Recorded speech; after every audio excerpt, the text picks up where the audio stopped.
제목은 을사늑약을 다시 본다라는 제목으로 여러분들과 함께 어, 이전에 있었던 일을 좀 자세하게 현미경으로 들여다보고 정말 우리가 부끄러워해야 될 것이 무엇인지 또는 분해야 해야 할 것이 무엇인지 그런 부분을 좀 같이 나눠보는 시간을 갖도록 하겠습니다. 어, 먼저 창세기 25장 29절에서 34절, 그리고 히브리서 12장 16절을 우리 음소거를 켜시고요. 우리 같이 한번 우리 봉독해서 올리도록 하겠습니다. 예, 시작. 야곱이 우리 죽을 죽을 쏘니 쏘더니 에서가 에서가 들에서 들에서 돌아와서 돌아와서 심히 심히 피곤하여 피곤하여 야곱에게 야곱에게 이르되 이르되 내가 내가 피곤하니 피곤하니 그 붉은 것을 내가 내가 먹으라 먹으라 한지라. 한지라. 그러므로 그러므로 에세의 별명을 에돔이더라. 에돔이더라. 야곱이 야곱이 이르되 이르되 내 장자의 명분을 오늘 내게 팔라. 에서가 이르되 이르되 죽게 되었으니 되었으니 장자의 장자의 명분이 명분이 내게 무엇이 무엇이리요. 있리요. 야곱이 이르되 이르되 오늘 내게 맹세하라. 에서가 너가 맹세하고 맹세하고 장자의 명분을 나의 명분을 야곱에게 판지라. 야곱이 떡과 떡을 반죽을 에서에게 에서에게 주매 주매 에서가 에서가 먹고 먹으며 마시고 마시고 났으니 에서가 에서가 장자의 장자의 명분을 명분을 가볍게 가볍게 여김이었더라. 음행하는 음행하는 자와 음식을 음식을 위하여 장자의 어, 명분을 위하여 내 명분을 장자의 바쳐서 명분을 마치 파해서 증명된 자가 된 자가 없도다 없다 살더라. 할지라. 아멘. 아멘. 예, 저희가 을사늑약 에 대해서 우리가 이야기를 들을 때마다 어떻게 이렇게 분할 수 있나, 어떻게 이렇게 당할 수 있나, 이제 그런 생각을 하면서 제가 어린 학생 때, 그때는 을사늑약이란 말은 못 들어봤고, 을사조약이라고 들어봤는데, 어떻게 이렇게 가서는 안 되는 길을 계속 걷게 되고 망하게 될까 하는 그런 안타까움과 마음속 답답함이 있었습니다. 먼저 을사년 하게 되면 60간지의 42번째 해를 이야기하는데요. 오늘 이야기하는 대로 1905년이 있고 60년 뒤니까 65년 그리고 2025년이 있습니다. 그러니까 내년이면은 을사 조약 늑약이 된 지 120년째인 거죠. 그런데 그 늑약 하면은 늑자는 굴레 늑자고 맺을 약자니까 억지로 굴레를 씌워 맺은 조약이다. 강제로 불평등하게 만들어진 조약이다. 그걸 말하기 위해서 아마도 보니까 1990년대부터 누군가에 의해서 쓰여지고 지금은 조약이라는 말이 없고 전부 을사늑약 그렇게 어, 이렇게 말이 만들어져서 나온 것 같습니다. 어쨌든 간단하게 보자면은 1905년 11월 17일 그러니까 이제 모레가 되면 딱 119주년이 되는 거죠.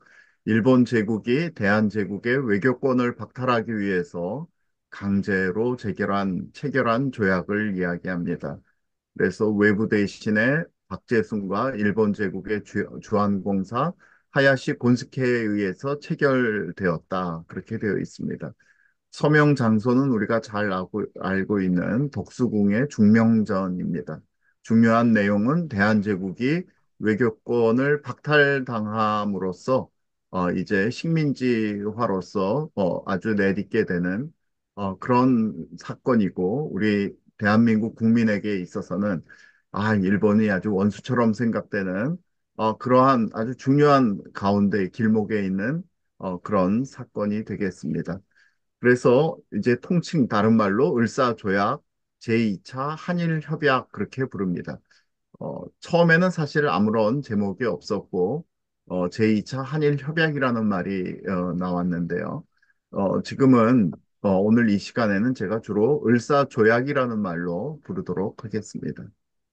그래서 그 내용을 보면은요.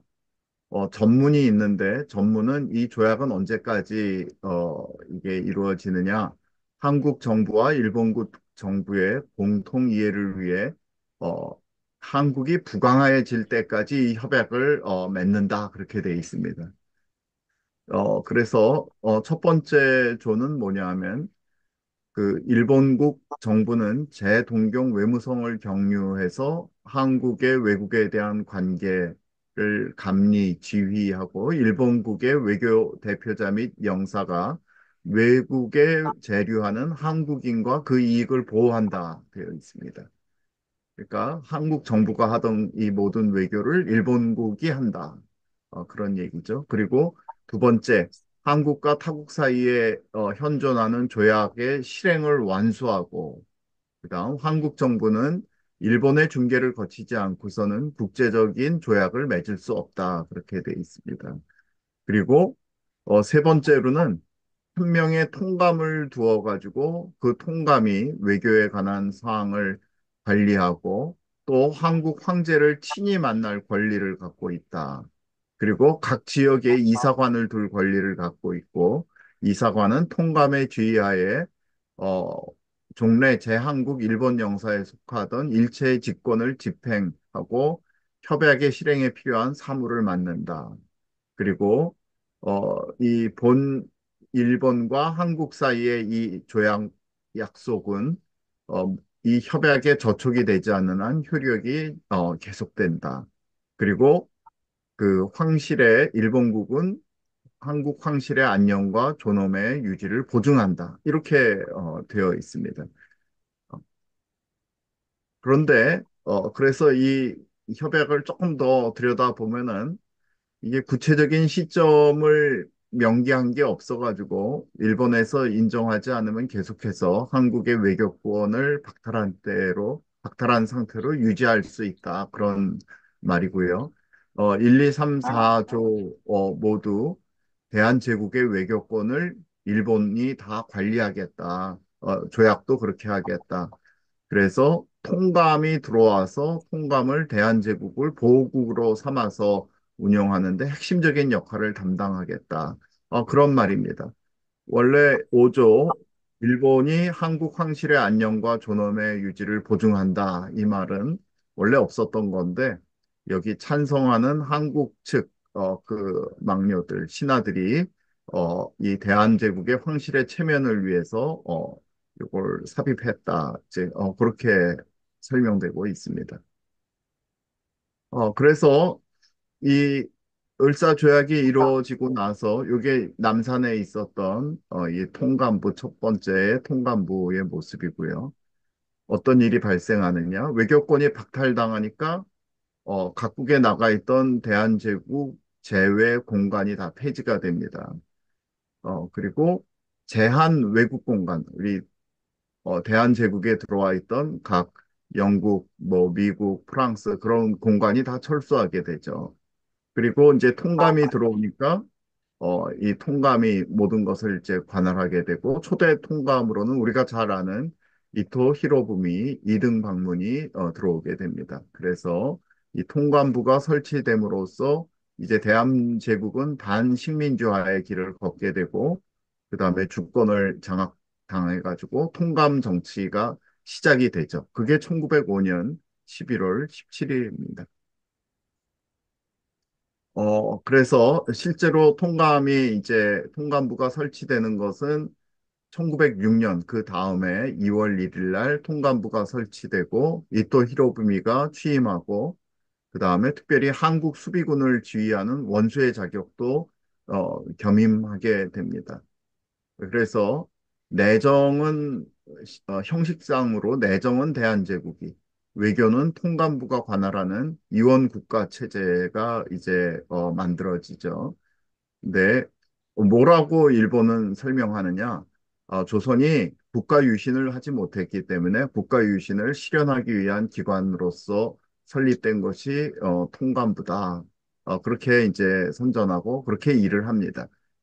그래서 대한제국의 내정을 실질적으로 장악하게 되죠.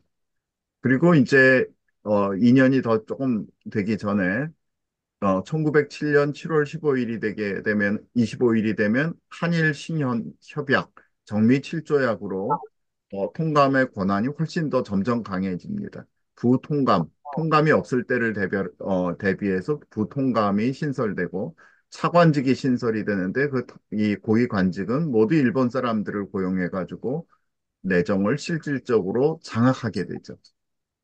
어떻게 이럴 수가 있을까? 실제로 이때는 우리 1904년 2월 달에서 우리 이 1905년 3월이면은 이 러일 전쟁이 완전히 일본의 이제 승리로 돌아가게 됩니다. 이 러일 전쟁은 사실 한국과 남만주에서의 일본이 지배권을 완전히 이제 가지게 되는 그러한 이 전쟁인데요. 우리나라에서 벌어졌죠. 제물포 그리고 중국에서 벌어지고 어, 원래 일본은 한반도에 대해서 자기네들이 종주권을 가지겠다 그랬는데 러시아는 그 당시에 이미 39도선을 긋고 한반도의 39도선 이북군 다 자기들이 가지겠다. 그래서 이 두 나라가 전쟁을 벌이게 된 것입니다. 근데 모두의 예상을 깨고 일본이 대승을 하게 되죠. 그럼으로써 이제 이 조선, 대한제국은 아주 급속하게 식민지화의 길을 걷게 되는 것입니다. 오늘 그래서 제가 얘기하고자 드리고자 하는 것은 이 을사 조약을 전후로 해서 조선 내부에서는 무슨 일이 있었는가 그 부분을 좀 보고자 합니다. 진행 과정을 보면 어, 이 보름 전에 11월 2일 날 하야시 공사가 서울로 들어와서 조약을 체결하기 위한 사전 정지 작업을 했다. 이렇게 우리 국가편찬위원회에서 사료로 본 한국사에서 간단하게 이야기를 하고 있습니다. 사전 정지 작업이 뭔지에 대해서는 잘 얘기를 하지 않고 있습니다. 그때 이제 그 증원이 되는데 일본군 병력이 궁궐 주위를 뺑 둘러쌌다, 위협했다. 이제 그렇게 이야기를 하고 이 군사적인 위협으로 완전히 눌려가지고 을사조약을 맺게 됐다. 그런 식으로 대부분은 기록이 되어 있습니다.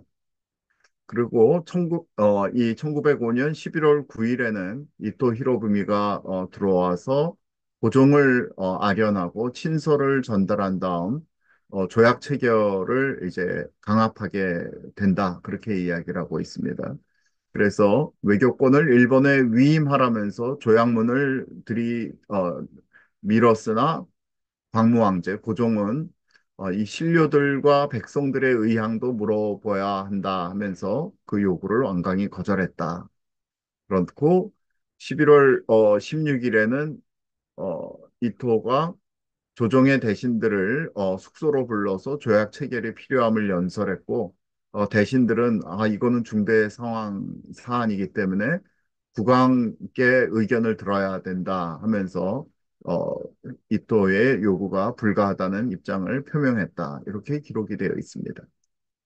그래서 17일 그 다음날 경운궁 주변을 일본군이 포위한 가운데 이토가 입궐해서 조정의 대신들 개개인들에게 조약 체결이 찬성하냐 반대하냐를 묻게 됩니다.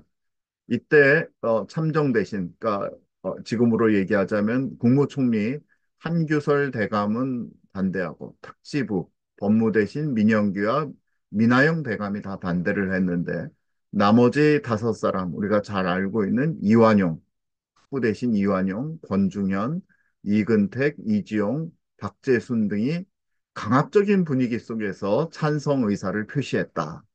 그래서 이 사람들이 여기에 있는 요 사람들이 을사오적으로 불리게 되고 이 우리나라의 식민지화를 걷게 되는 것은 이 을사오적 때문에 우리나라가 식민지를 화가 됐다. 지금까지 120년이 다 되도록 그런 욕을 먹고 있습니다. 그래서 이또가 이 헌병들을 통해서 우리나라의 그 외교부에 가가지고 인장을 가져오게 한 다음 조약문에 날인함으로써 이 을사조약이 진행됐다. 그래서 이거는 강제로 맺어진 것이기 때문에 늑약이다. 그렇게 설명하고 있습니다. 나중에 이제 1965년에 우리나라가 일본과 외교를 다시 배제하면서 이거는 을사조약은 원천 무역이다. 처음부터 완전히 무효다. 말이 안 된다. 이제 그렇게 주장한 거에 비해서 일본에서는 이게 그때는 이게 제대로 된 조약이었고 이제 한일 기본 협약을 체결할 때부터 그때부터 이거는 무효다. 그런 식으로 해결을 하고 둘이는 서로 이거에 대해서 합의를 보지 않고 너희는 너희가 해석하는 대로 그렇게 알아듣는 것으로서 그냥 그렇게 넘어가고 말았습니다. 어쨌든 지금까지 이 한국 측이 제기한 거는 이거는 완전히 병력을 동원해서 우리를 위협해서 한 것이다. 그리고 광무 황제의 재가와 비준이 거쳐지지 않았기 때문에 이거는 원천무효다.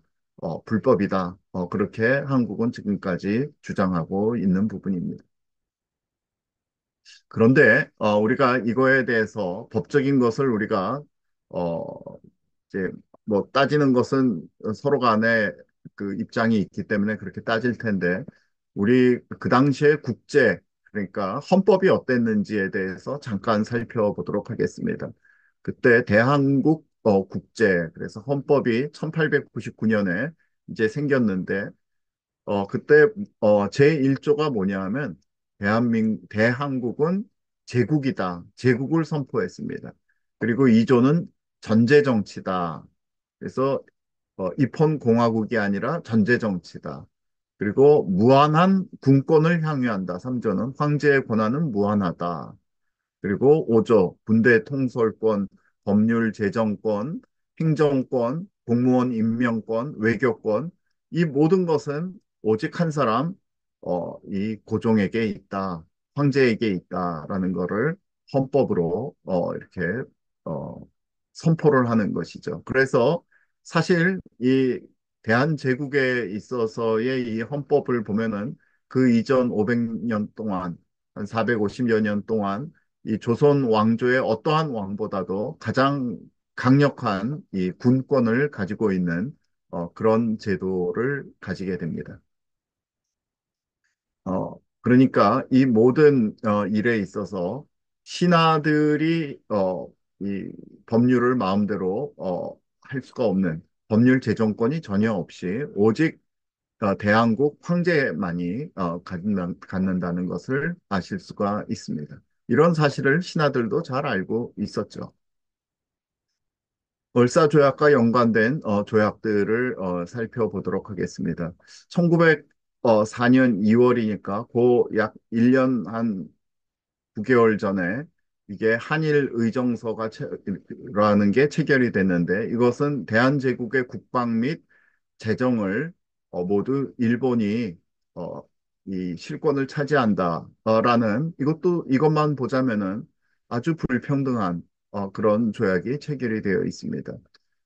1905년 그 당해 4월 8일에 일본 정부는 한국 보호권의 확립권을 이 내각에서 아니 의회에서 결의를 했습니다. 그래서 어, 이미 이때 벌써 대한제국의 외교 관계와 조약 체결, 그다음에 제외 한국인 보호를 일본이 담당하겠다.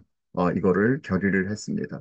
그리고 열방이 또 열강들이 방해하면 gon란하니까 주위에 있는 여러 나라들과 열심히 이제 동맹을 맺습니다. 우리가 가장 잘 아는 것이 1905년 7월 29일에 가츠라와 테프트 사이에 있었던 밀약입니다.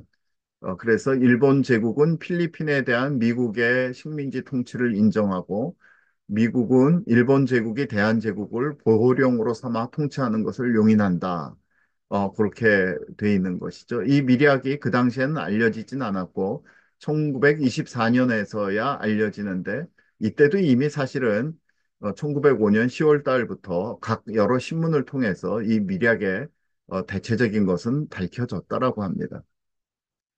2차 영일 동맹, 영국과 일본이 동맹을 맺어가지고요.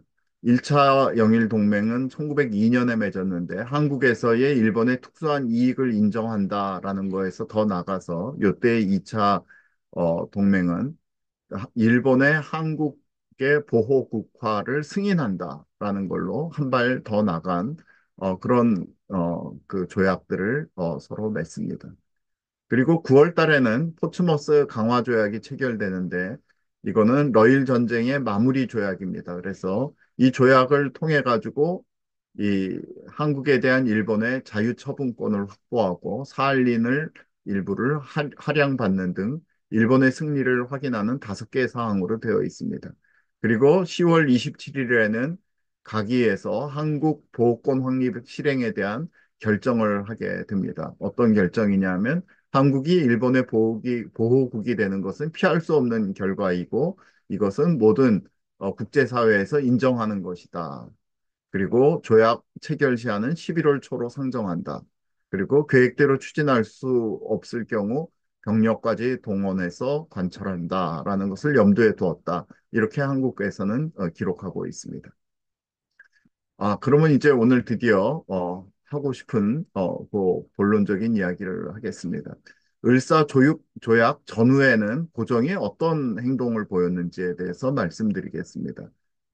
어, 당일날 고종은 이 한규설 대감이 이제 그 반대했다고 말씀드렸죠. 바로 여기 계신 이분입니다. 이분은 어, 고종은 그날 당일에 조약을 반대했던 의정 참정 대신 한규서를 황제의 지척에서 온당치 못한 행동을 했다며 조약 당일에 하면합니다. 이게 고종실록에 그대로 쓰여져 있습니다. 사실 이거는 이토 히로부미와 일본 공사 하야시의 충고에 따라서 한 것이다. 이렇게 돼 있는데 주한 일본 공사관 기록에는 인심을 도발하는 상소자들을 가둬두기 위해서 강력한 조치를 취하시겠다는 결심을 보였다. 그렇게 이제 기록되어 있습니다. 그리고 이 반대했던 대신들의 가장 우두머리인 외부 대신 박재순을 의정 대신 서리로 임명하고 엿새 뒤에는 참정 대신, 즉 국무총리로서 이 사람을 임명하는 그런 일을 벌이게 됩니다. 근데 이때 이미 이 소식이 알려지면서 굉장히 이제 반대의 이제 어, 소리에 부딪히게 되죠. 아주 많은 사람들이 여기에 대해서 의견을 내었고, 이 상소를 했습니다. 우리가 잘 아는 이상설, 이분은 역적 두목을 의정 대신 대리로 임명해 신으로 하여금 그 아래 반열에 나가도록 하니 분한 피가 가슴에 가득 차고 뜨거운 눈물이 흘러 당장 죽어 모든 것을 잊어버렸으면 한다. 이렇게 얘기를 했고, 이 윤병수라는 분은 나라를 주도해서 팔아먹은 박재순에게 총애를 베풀어 의정 서류로 삼고 다른 역적들도 편안하게 권위를 유지시켰다. 무엇이 두려워서 그렇게 하는 것인가? 저들의 위엄과 권세를 두려워해서 그런가? 그렇게 얘기했습니다. 노봉수라는 분이 11월 28일 이 내부 주사로서 상소를 했는데 이렇게 이야기를 했습니다. 삼천리 강산을 한밤중에 도둑 맞았다.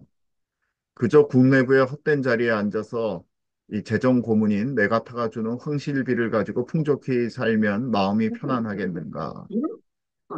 선왕의 판도를 일본에게 넘겨주고 조정이 남겨준 백성을 일본 포로로 모두 넘기려는가. 국토와 백성은 태고조 황제가 비바람 맞으며 힘들게 마련한 것이지 폐하의 개인 소유가 아니다. 이런 뭐 아주 강력한 말을 했음에도 불구하고 오히려 이 고종은 을사조약 상소 농성 대신들을 내쫓고 징계를 합니다. 그래서 28일 날 다시 원로 대신에 조병세 대감이 와서 상소 농성을 하고 그 다음에는 날은 또 무관장인 민영환 대감이 상소 농성을 하면서 을사오적을 처형을 하는데 고종은 이렇게 얘기합니다.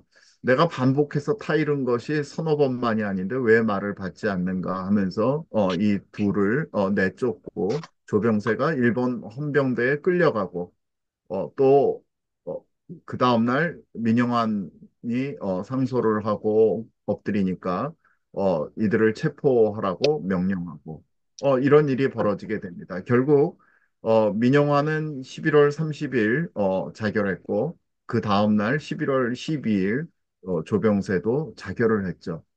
굉장히 엄중한 상황이었습니다. 어, 근데도 불구하고 이 고종은 뭐라고 얘기를 하냐면 이처럼 크게 벌일 일이 아니고 또 요량해서 처분을 내릴 것이니 경들은 그리할라. 그렇게 이야기하면서 계속 이들의 말을 듣지를 않습니다.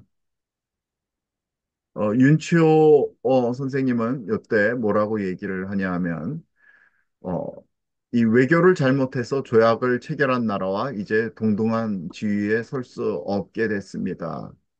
이 최근 새 조약을 강제로 청한 데 대해서 벼슬아 자리를 잃을까 걱정하는 끝내 거절하지 않고 머리를 굽신거리며 따랐기 때문에 조정과 제야의 울분이 끓고 상소들을 올려 누누이 호소하게 되었습니다. 독립의 길은 자강에 있고 자강의 길은 내정을 닫고 외교를 믿었게 하는데 있는데 이렇게 하지 않으면 어떡하겠느냐라고 이 을사조약의 부당함을 12월 내내 이런 자기의 상소문을 만들어서 우리 저작거리에서 나눠주는 일까지 했다라고 기록되고 있습니다. 그런데 우리가 정말로 왜 고종은 을사조약 주도자를 중용했을까요? 그것도 국무총리로서 중용했을까요? 여기서부터 좀 살펴보도록 하겠습니다. 아까 하야시 공사가 11월 2일 날 먼저 들어와서 사전 정지 작업을 했다. 그 이야기가 이제 주한일본공사관 기록에 나와 있습니다. 그래서 뭐라고 나와 있냐면 내탕금, 즉 황실의 자금이 부족하다는 점을 이용해서 심상훈을 통해서 황제 수준으로 2만 원을 납입했다. 지금 이게 우리나라 기록에 지금 전부 들어가서 보면 볼 수가 있습니다. 어, 여기 보면 2만 원을 황제의 수중에 납입했다. 그리고 11월 11일 하야시는 일본 외무성 기밀 제119호에 의거해 자기네들이 119호라는 걸로 작성했다는 거예요. 그리고 거기 기밀에 의거해 기밀비 10만 원을 집행했다. 그렇게 돼 있습니다. 10만 원을 집행한 것이 돼 있습니다. 그러면 기밀 119호는 무엇일까? 이제 또 살펴보도록 하겠습니다. 여기 보면은 12월 11일자의 주한 일본 공사관 기록에 보면은 일본 공사 하야시가 을사조약 체결을 위해 고종을 비롯한 대한제국 고위층에 거액의 뇌물을 뿌렸다라는 기록이 일일이 이 계산된 요것까지 전부 다 그대로 남아 있는 상태입니다. 누구에게 얼마를 주고 누구에게 얼마를 주고 누구에게 얼마를 줬다. 그러면 이 부분을 보도록 하겠습니다. 기밀 119호는 어떤 내용이었냐면요. 이거는 자기네들끼리 이제 그 보고한 상황입니다. 지난달 4일자 기밀 119호로 보호권 확립에 관한 조약 체결을 위하여 무엇인가 비용이 필요하겠기에 기밀비 10만 원을 송부하여 위의 목적에 지출하라는 훈시를 받았습니다. 따라서 신협약 체결 전에 당장 이또 대사 내안의 즈음에 궁중 내탕금이 궁핍 상태라는 것을 탐지했기 때문에 대사 접대용 비용에 충당하는 명의 아래 금 2만 원을 심상훈을 거쳐 황제 수중에 납입하고 금 3천 원은 폐하 좌우에 있는 시종들을 회유하기 위하여 부하니에게 금 3천 원은 법무 대신 이하영에게 급여한 이외에 나머지 2만 원은 모두 조인 후 이완용, 이근택, 이지용 모두 을사오적이죠. 그로 하여금 선우책으로 그 부하를 위무시킬 필요상 지급할 것을 조치했습니다. 또한 참정 박재순 기타 한두 대신에게 같은 목적으로 지급할 필요가 있다고 인정되었기에 그 견적 1만 5천 원을 공제하고 잔액금 3만 9천 원은 반납 조치하였사오니 확인하시기 바랍니다. 여기에 따라서 다 집행했다라는 그 기록을 그대로 남겨둔 것입니다. 이때 우리 제야에서 있던 유명한 우리 지사 황현 대감은 이렇게 얘기합니다. 2등 방문은 300만 원을 정부에 고루 뇌물로 주어 조약이 성립되기를 꾀했다. 참여한 사람들은 많은 전답을 마련한 후 편안한 생활을 했다. 그리고 뭐 권중현, 이근택, 박재순 등이 갑자기 졸부가 되었다. 이렇게 매천야록에 기록해 놓고 있습니다. 그래서요. 이 2만 원이라는 돈은 얼마인지 요즘 돈으로 따져 보니까 2만 원을 받았다고 그러는데 2만 원은 약 오늘날의 그, 어, 한 28억, 28억에서 35억 정도의 돈을 이제 한 번에 받은 것이고, 다른 여러 대신들도 돈을 상당히 많이 받은 것이죠. 그래서 이게 도대체 늑약 강제로 맺어진 것인지, 뇌물 수뢰를 통해서 맺어진 매국인지 다시 한번 좀 보도록 하겠습니다. 한일 의정서라는 게 아까 체결됐었다고 그랬죠. 그 전해에 1904년 2월 23일 날 그때 조선 전역을 일본군의 사용지로 권리를 양도하게 되는데요. 이때 보면은 간단하게 이토 히로부미가 고종 황제를 악연했다. 그렇게만 고종실록에는 기록이 되어 있습니다.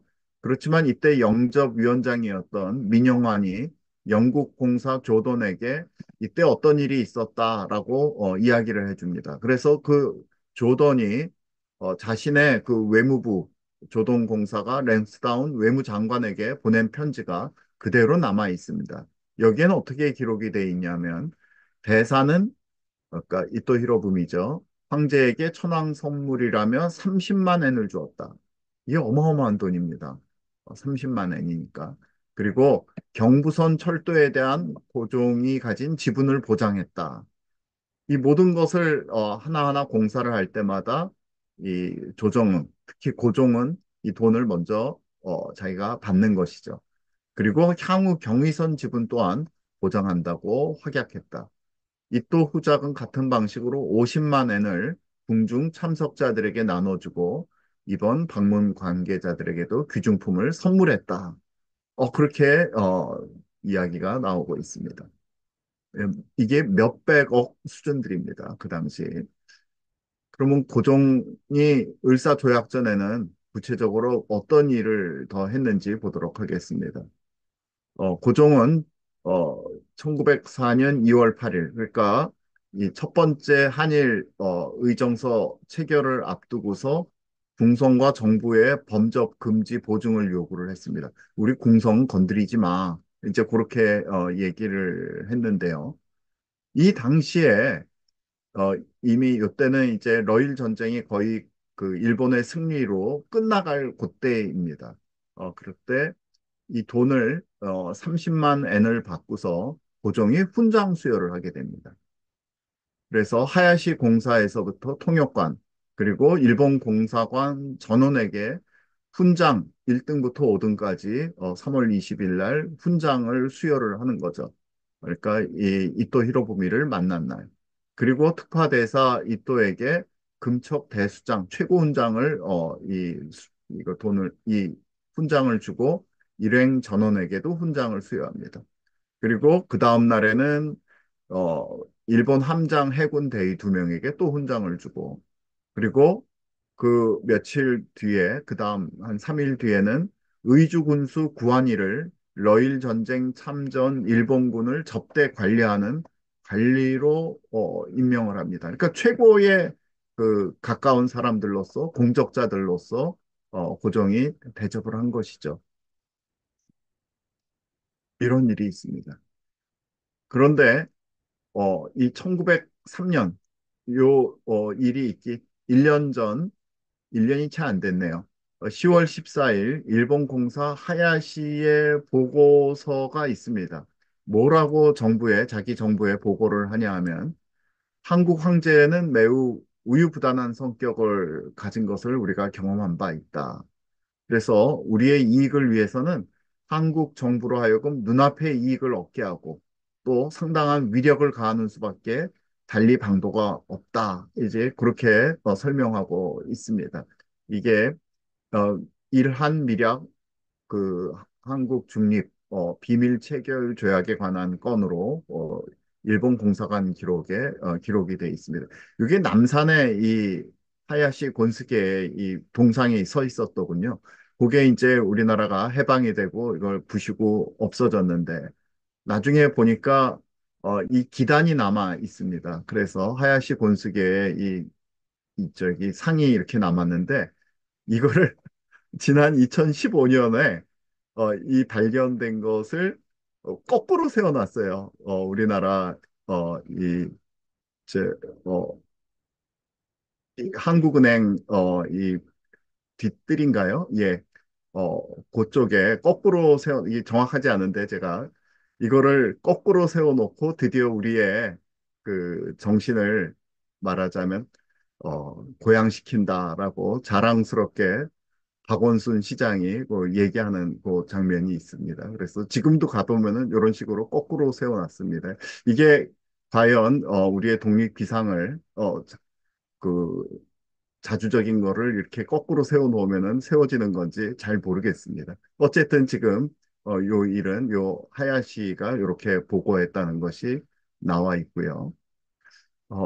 이, 이 당시에 어떤 상황인지에 대해서 그 하버드의 역사학과 교수로 계시는 김선주 교수가 이세직, 이일직이라는 이름으로도 활동했는데 이세직의 활동을 통해서 본 대한제국기의 정치와 외교라는 길지 않은 논문이 하나 있습니다. 그래서 여기에서 처음으로 이세직, 이일직이라는 분에 대해서 잠깐 보도록 하겠습니다. 무슨 일이 좀 있었거든요.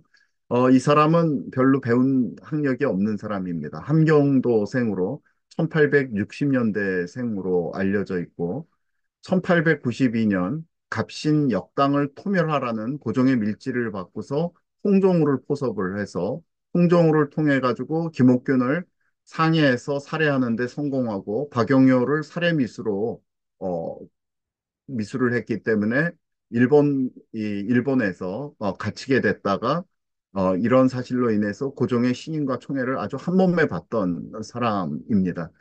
그런데 어떤 일인지 1905년, 그러니까 을사조약이 있던 그해 3월 14일 날 일본을 비난하고 일본 군사상 방해가 됐다는 일을 했다는 이유로 일본 헌병에 체포되는 일이 있었습니다. 그런데 놀랍게도 체포 당시에 수십 점에 달하는 기밀 문서를 소지하고 있었는데 그 기밀 문서가 뭔가 하고 봤더니 1904년 12월부터 고종의 밀치하에 해외 차관을 도입해라. 그리고 일본에 밀사를 보내가지고 이 갑신 역당들을 죽여라. 어, 그리고 가장 문제가 됐던 게 일한 동지 조합이라는 곳과 이권 양도를 위한 특허 계약 문서가 뭉터기로 발견이 돼서 이게 진짜인지 막 이제 난리가 났던 것입니다. 근데 이게 모두 진짜였습니다. 어, 보니까 양채, 서양으로부터 채무 50만 원을 도입에 관한 밀칙, 그래서 이세직에 이 밀명하는데 50만 원을 차입해서 황실의 수요에 공급하고 러일 전쟁이 끝난 후에 즉시 상환하도록 하라 이렇게 해서 이렇게 인장까지 다 딱 하고 있는 것이 있습니다. 그래서 이 압수된 칙명을 포함해가지고 고종이 이세직에게 명한 총차관 총액이 2,642만 원으로 알려져 있습니다. 이거는 그 당시 1904년 예산의 두 배를 지금 외채를 얻어와라 그렇게 밀명을 한 것입니다. 이런 게 발견이 됐고요.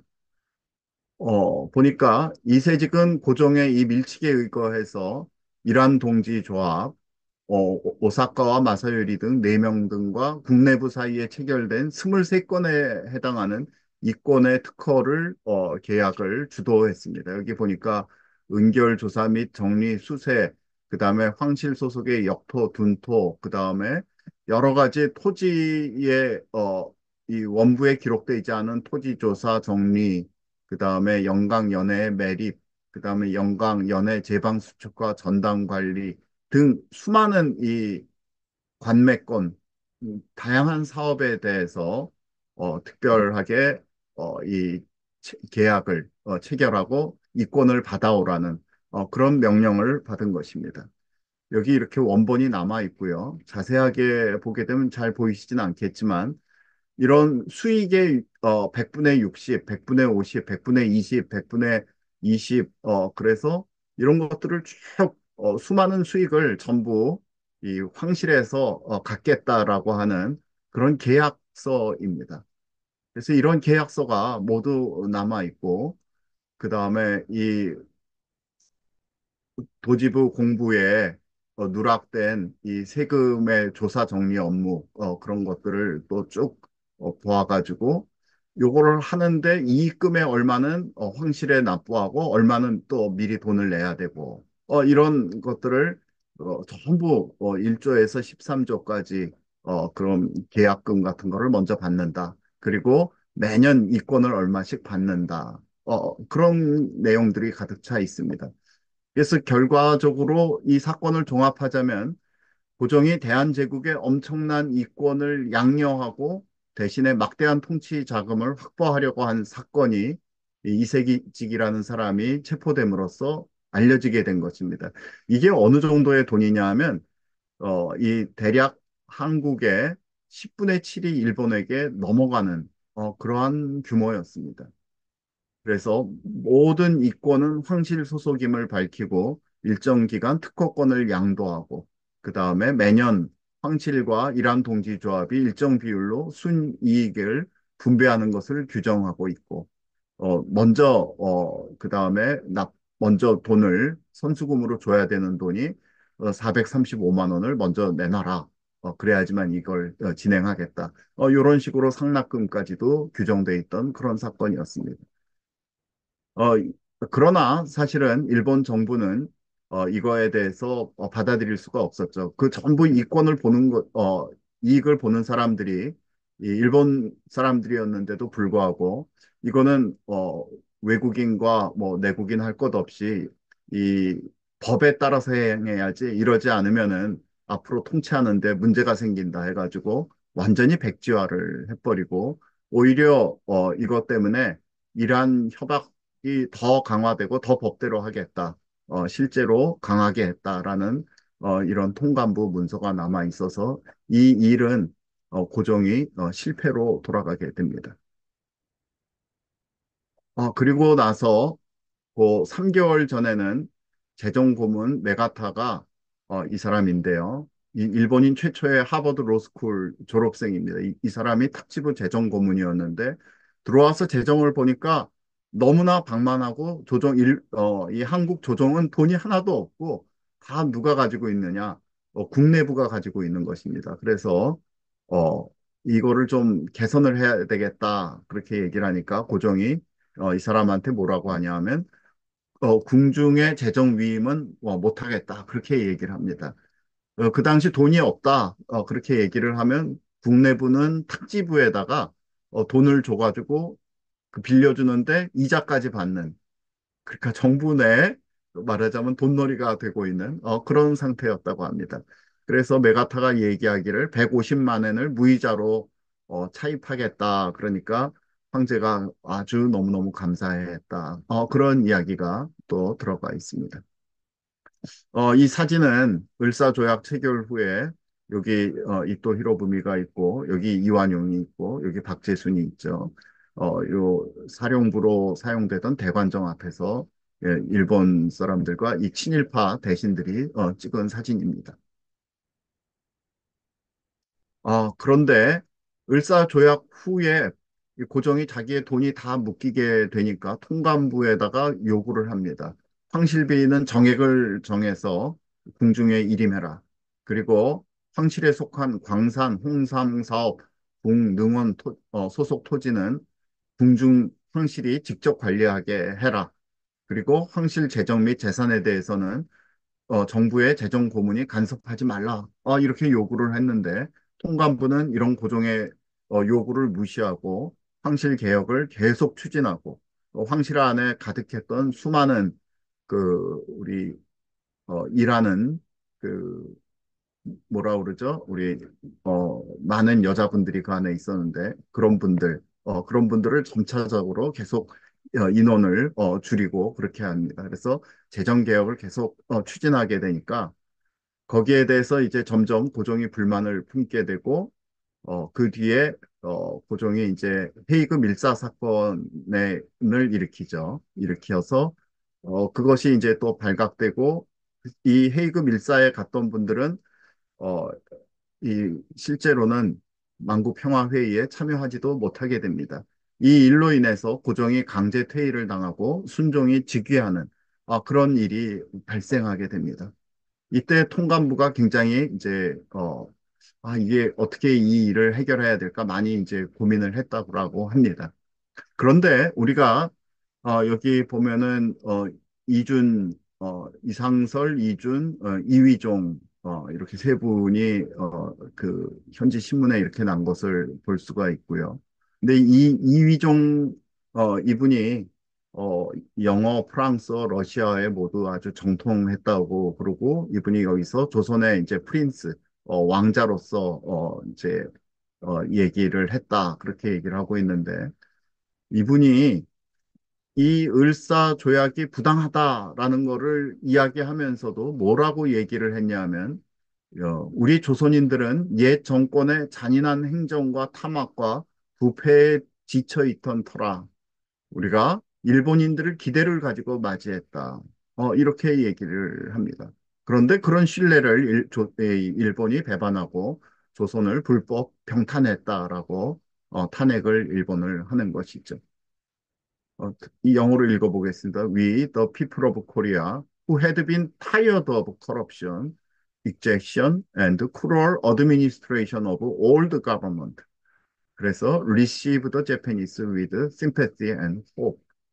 예, 이렇게 얘기를 합니다. 이런 일이 있었습니다. 헤이그 밀사 사건에서 이 일은 저희가 들어보질 못했었죠. 근데 이렇게 얘기를 했습니다. 그래서 한국 병합을 위해서 이렇게 눌러서는 안 되겠구나.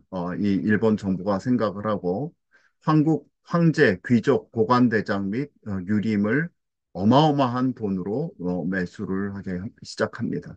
그래서 일본이 했던 거는 황제와 그 일족을 극진히 예우를 하게 되는데요.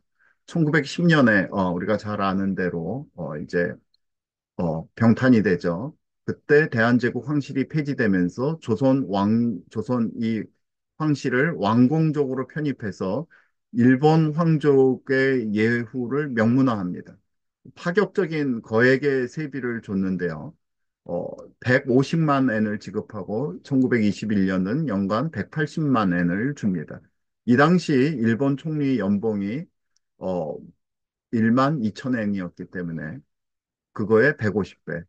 일개 황족의 연간 세비가 4만 원에서 10만 엔, 11개 황족 전체의 세비가 80만 엔인데, 그 두 배가 넘는, 나중에는 거의 뭐, 두 배 반 정도 되는 돈을 오히려 이 조선 이 왕실에 주게 됩니다. 그리고 귀족 제도를 창설해가지고 일본의 화족과 동일한 예우를 하게 됩니다. 거액의 은사금 3천만 엔을 조선 반도에 뿌리게 되죠. 그래서 구한국 관리 3,683명, 유림 3,150명, 효자와 절부 3,290명, 빈군항자들 79,200명 등 수많은 사람들에게 돈으로 마음을 사게 됩니다. 그래서 피 한 방울 흘리지 않고 이 우리나라가 병합이 되죠.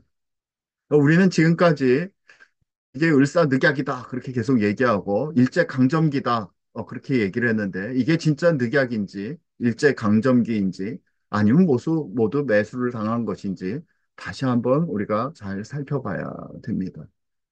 좀 더 한 20년 후의 얘기이긴 하는데 어, 이 당시 영친왕이 이런 사진 보셨나요? 피라미드 앞에 이렇게 수많은 사람들과 함께 가서 어, 이 이왕직이라는 특별한 왕직이 있었습니다. 아주 고위 관리층으로 있는 이 일본 사람들이 여기 와서 한국 왕가를 돌보았는데 이 피라미드 여행하고 요거는 헤이그에 갔을 때입니다.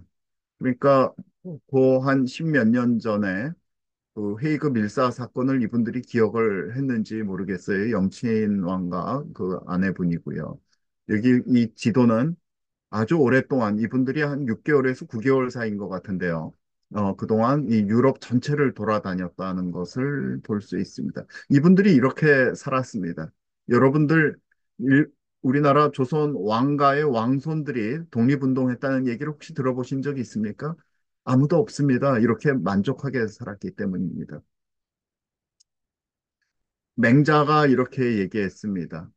어, 인, 필, 자모, 어, 사람 스스로 모독한 후에 연후에 인모지 어, 사람은 스스로를 모독한 후에 남이 그를 모독한다. 그 다음에 국필자벌 나라가 스스로 벌한 후에 스스로 무너진 후에 이후에 인벌지 다른 나라가 그 나라를 무너뜨린다. 이것이 우리 대한제국에서 보는 조선 말기에 우리에게 주는 교훈이라고 저는 생각합니다. 에드워드 기본이라는 분은 로마 제국의 멸망사에서 이렇게 얘기합니다. 스스로가 굳건한데 남이 나를 무너뜨릴 수 없다. 남이 나를 무너뜨리는 것이 아니라 실은 스스로 무너진 이후에 남이 그것을 드러내고 확인하는 것뿐이다. 영역과 흥망은 남에게서 비록되는 것이 아니라 스스로가 초래하는 것이다. 그렇게 이야기하고 있습니다. 그래서 다시 한번 이 이승만 대통령의 독립정신을 기억해야 될 때라고 생각합니다. 이 독립정신의 원문이 The Spirit of Independence인데 이 주권을 소중히 여겨야 한다. 주권을 도덕의 수준을 높여야 한다. 그리고 자유를 존중하고 목숨을 걸고 지켜야 된다. 그렇게 이야기하지 않으셨습니까? 이것이 없었기 때문에 대한제국은 멸망한 것입니다. 요거는 2023년, 작년이죠. 국정원에서 우리나라 중앙선관위 투개표 시스템을 점검해 봤더니 모든 것을 변조할 수 있다라고 분명하게 이야기했습니다. 통합선거 인명부 탈취할 수 있고 변경 가능하고 사전투표 여부 변조 가능하고 인명부 시스템에서 투표소 사인 위조 가능하고 온라인 투표 시스템 대리 투표 가능하고 사전 투표소를 통해서 선거망 침투 가능하고 열람 가능하고 제외 선거망 접속해서 선거 인명부 탈취 가능하고 내부 접속 가능하다. 모든 투표를 거짓으로 만들 수 있다. 개표 득표수 변경 가능하고 투표지 분류기 해킹 가능해서 투표지 분류 결과 변경 가능하다. 이렇게 말했죠. 이렇게 말하고 고쳐진 것 없이 국정원장이 경질되고 말았습니다. 우리 119년 전에 있었던 일이 지금 똑같이 일어나고 있습니다. 갈라디아서 5장 1절에서는 그리스도께서 우리를 자유롭게 하시려고 자유를 주셨으니 그러므로 굳건하게 서서 다시는 종의 멍에를 매지 말라. 그렇게 말씀하고 있습니다. 오늘 을사늑약을 다시 본다. 진짜 늑약이었는지 진짜 조약이었는지 여러분들이 판단하십시오. 아니면은 매국이었는지도 모르겠습니다.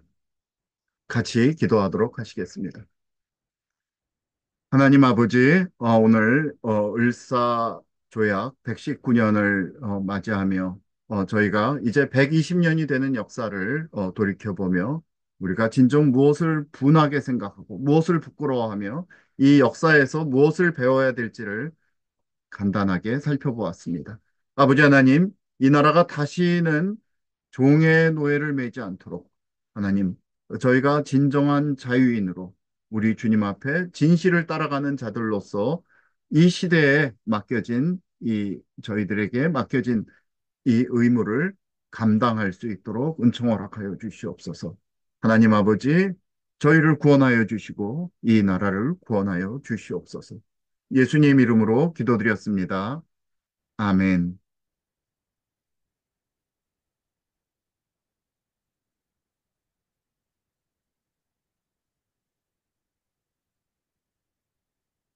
예. 오늘 제가 너무 길게 이 말씀을 드리느라고 같이 기도할 시간이 부족했는데요. 우리 같이 소고를 푸시고 오늘 세 가지 기도는 같이 우리가 드렸으면 좋겠습니다.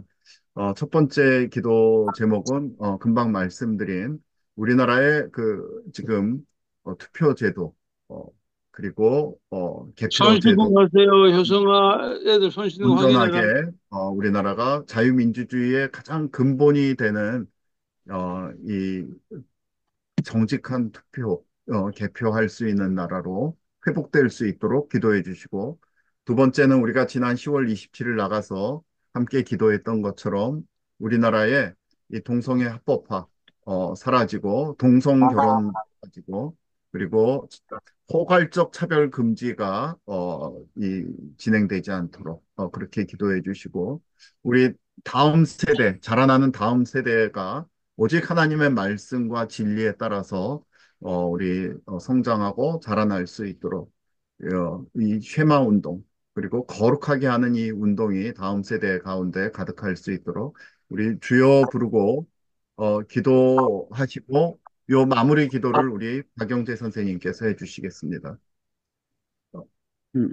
주여 아버지 하나님, 아버지 하나님, 오늘 감사합니다. 불사조약 우리 백십구 주년을 보면서 아버지 하나님, 저희가 진정 자유와 독립을 아버지 하나님 마음속에 생각하게 아버지 하나님, 저희가 온전한 우리 주님을 그 따라서 누구예요, 살아가야 마음이? 돼. 아버지 하나님, 이스라엘에게 마음을 모아서 하나님, 주님을 따라갈 수 있는 교회와 구성되기를 축원합니다. 아버지께서 함께하여 주시옵소서. 이 나라의 저희 나라 자유인들에게는 아버지 하나님 선거가 의롭게 행해주시고 이제 선거의 정의와 공의를 온전하게 찾아갈 수 있는 이 나라 될 수 있도록 허락하여 주시옵소서. 함께하여 주심으로 말미암아 아버지 이 나라 가운데 온전하게 아버지 사법국가 일이 일어나죠. 정치권이 온전하게 회복될 수 있도록 은혜를 주시옵소서. 아버지 하나님 포괄적 신으로 완전히 막아주세요. 무너지게 주시옵소서. 아버지 하나님 참으로 우리의 주님을 나라를 통해하는 공의로 아버지 하나님 공의로 허락하여 주시옵소서. 하나님 다음 세대가 온전하게 우리 주님의 말씀을 따라서 살아가는 아버지께서 함께하여 주시옵소서. 하나님 아빠를 거룩의 교육에 시골의 길을 수의 교육에 이제 거기 일어날 수 있도록 이 모든 아버지 주님의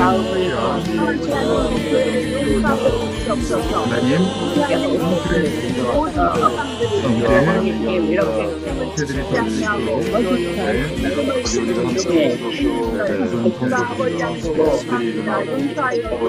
될수 그런 일이 다시 하나님 예수님께서 깨어있으라 준비하라 배치한 것처럼 그 말씀을 준비한 것을 준비하고 우리 하나님의 여론을 가지고 말씀을 있는 거죠. 아버지 하나님 열무게 하니 대박을 못하고 아브라함의 믿음이 탄탄하게 이렇게 하여 쳐다밖에 주시옵소서. 드러나고 우리 아버지 하나님 이스라엘을 나라가 다시 한번 축복합니다. 회복하시자. 아버지 하나님 이스라엘을 아버지 하나님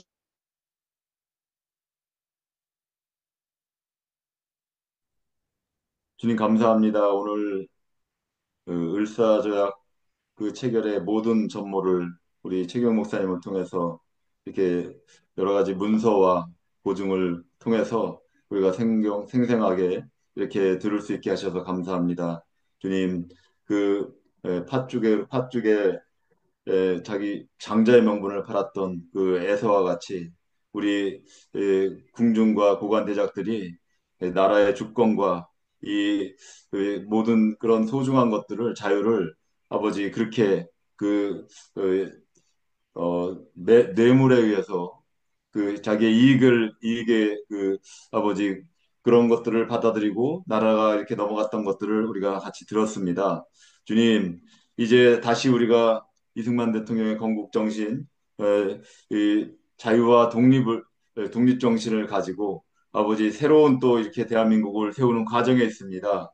주님, 우리가 그 주님께서 허락하신 그 소중한 나라 대한민국을 다시 한번 이렇게 저희들에게 허락하셨는데 우리 다음 세대들에게 이 나라의 그 하나님이 계획한 그 부르심의 자리 아버지 거룩한 대한민국 그 아버지 제사장 국가로서 아버지 우리가 새롭게 일어나는 운동을 하고 있습니다.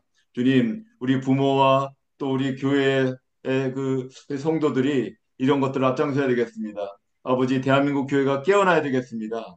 우리 자녀들을 그렇게 세우기 전에 먼저 우리가 이 하나님의 주신 나라에 대한 그 감사와 아버지 그런 것에 대한 투철한 아버지 부르심에 대한 그 정신을 가지고 새롭게 믿음의 싸움을 시작해야 되겠습니다. 주님, 오늘 이 을사조약을 다시 바라보며 아버지 저희들 가운데 새로운 마음의 각성을 허락하여 주시고 우리가 기도와 믿음의 싸움을 통해서 이 우리 이 가지고 있는 저희들에게 주어져 있는 이 대한민국의 주권과 우리 자유와 아버지 높은 수준의 자유민주주의 법치 공화국의 이 그 하나님의 주신 그 소명을 따라서 그것을 지키고 세워가는 데 있어서 우리가 다 하나 되게 하여 주시옵소서. 우리에게 믿음을 주시옵소서. 이 모든 과정을 이끌어 주실 우리 예수 그리스도의 그 주시는 그 성령을 통해서 12.7 그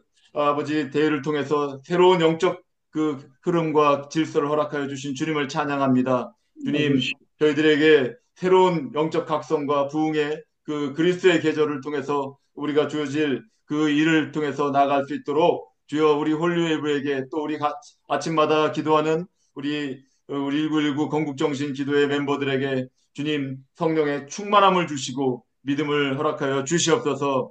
주님 감사합니다. 예수님의 이름으로 기도드렸습니다.